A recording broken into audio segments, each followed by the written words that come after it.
Dan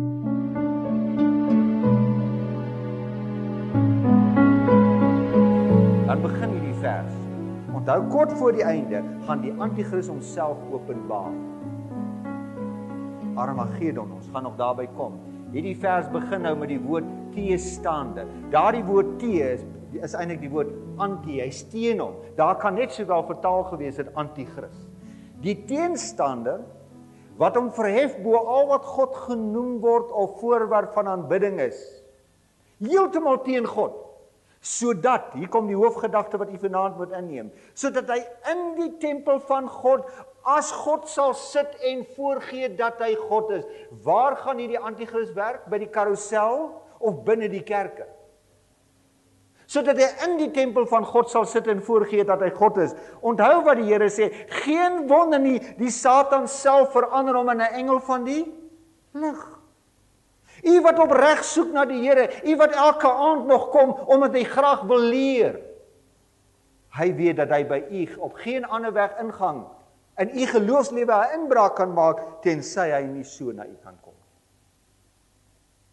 Sodat hy in die tempel van God sal sit, en wat maak hy? Geen wonder nie, hy die Satan self verander hom in 'n engel van die lig. Dit is dus niks besonders wanneer sy dienaars, sy predikante, hulle self verander in dienaars van die Wat het ons die eerste aand vir julle gelees? Wat sê Jesus vir ons? Hoeveel valse predikante gaan daar wees in die laaste dae? Baie. Daarom moet ek weer vanaand vir u sê, daar is niks spesiaal in my dat ek nie vals kan wees nie.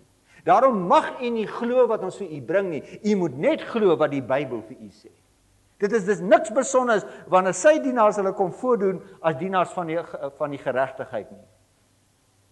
Sy optrede in die kerk gaan gepaard gaan met groot magsvertoon. Dit het jy al die eerste aand baie duidelik gesien. Een van die laaste verse wat ons vanaand gaan lees is die vers wat jy so baie al gehoor het, die 666 vers. Die laaste vers van Openbaring 13, wat ons vanaand gaan doen, is Daniël 7 en Openbaring 13. Jy gaan net nou sien, hulle bring presies dieselfde boodskap. Die een is 2000 jaar terug was die profesie gegee, Openbaring, die ander in Daniël 2600 jaar terug. Wat staan hier? Hier kom die wysheid te pas. Die Here wil vanaand hê dat u alle insig en verstand en wysheid wat God u gegee het, nou moet gebruik. Dat u in u verwysingsraamwerk hierdie inligting moet inplaas. Hier kom die wysheid te pas. Wie die verstand het, laat hom die getal van die dier bereken. Dis 'n mens wat ons vanaand moet ontleed. Dis die getal van 'n mens. Sy getal is 666. En dis nie 'n sensasievers daar nie. Dis aan die einde van die hoofstuk geplaas. Na ons al die gegevens saam ontleed het, sal ons op die laaste kant sien. Daar's 2 sulke verse in Openbaring. Ons gaan hulle net nou langs mekaar plaas. Hier kom die verstand wat wysheid het te pas. Gebruik dit. Dis 'n mens. Hy het 'n spesifieke getal, 666. En onthou wat Jesus gesê het as ons wil verstaan? Wanneer julle die gruwel van die verwoesting waarvan gespreek is deur die profeet Daniël, dit sien staan in die heiligdom. In die heiligdom. Waar gaan die Antichris werk? Het ons in Tessalonisense net gelees, sien ons nou wat sê Jesus in Matteus? Wanneer jy hom sien in die heiligdom, gaan na die profeseë van Daniël en gaan let baie mooi op wat daar staan. Wie sê dat ons vanaand die profesie van Daniël moet bestudeer? Jesus. Jy moet dit inneem. Hierdie lesing oor die Antichris, ek wil hê met hierdie begrip nou inneem, is die begin van 'n pad wat ons deur die profeseë gaan neem om inligting te bekom, want hierdie is 'n uiters dringende saak. Wanneer u net nou u gelaatskleur gaan verander, want u gaan geskok net nou hier uitstap, dan moet jy onthou, u het maar nog die eerste tree gegee met inligting wat die Here baie graag wil hê u en ek moet gee. Ons gee vanaand die eerste tree in die verborgde inligting in. Weet jy wat se tipe van inligting gaan jy inneem vanaand?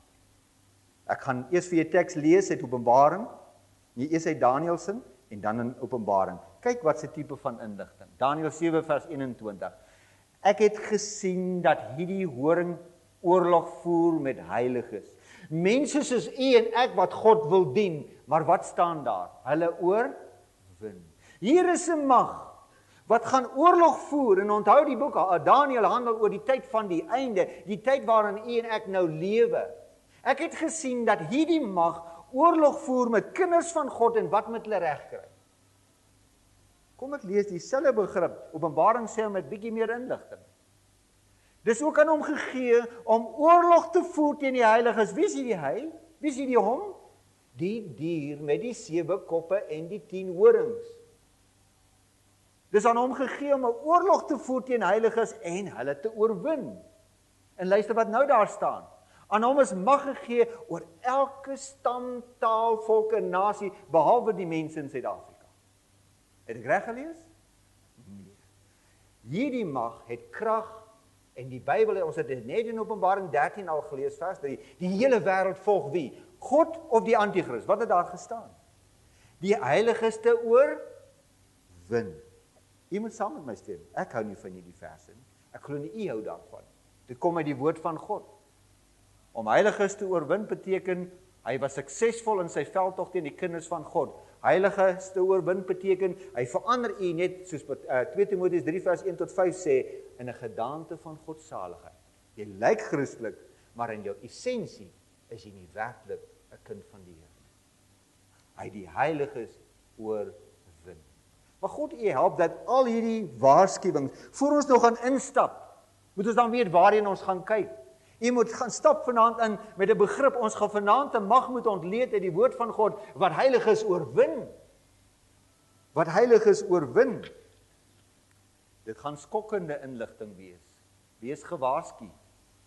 Vers 21 het nou net gesê, heiliges oorwin. Kyk wat staan in Daniël 7 vers 15 en 28. Die gees van my Daniël is in sy omhulsel verontrus. Die gesigte van hierdie profesie het my verskriklik geskok. En as God ons gaan seën, gaan u vanaand uiters geskok wees. In vers 28 sê Daniël, hier is die einde van die saak wat my Daniël betref. My gedagtes het my baie verskrik, my gelaatskleur het verander aan my. Wanneer word 'n mens bleek? As jy goeie nuus ontvang het of slegte nuus? Skokkende nuus. Nou gaan ek vir julle lees hoe dit staan in Openbaring hoofstuk 10, die soet bitter inligting. Vers 4 van Openbaring 10. Toe die 7 donderslae hulle stemme laat hoor, het wou ek skrywe. Toe die 7 donderslae hulle stemme gee, toe wou ek skrywe, maar ek het 'n stem uit die hemel vir my hoor sê, verseël wat die 7 donderslae gespreek het, skryf dit nie op nie. God het sekere inligting, toe Johannes dit sien, toe wou hy dit dadelik skryf, maar wat sê God vir hom? Hy verseël dit. Daniël 12 vers 4 en vers 9 sê dieselfde. Jy Daniël hou hierdie woorde geheim, verseël dit tot die tyd van die einde toe. Dan moet dit deursoek word, dan gaan kennis vermeerder.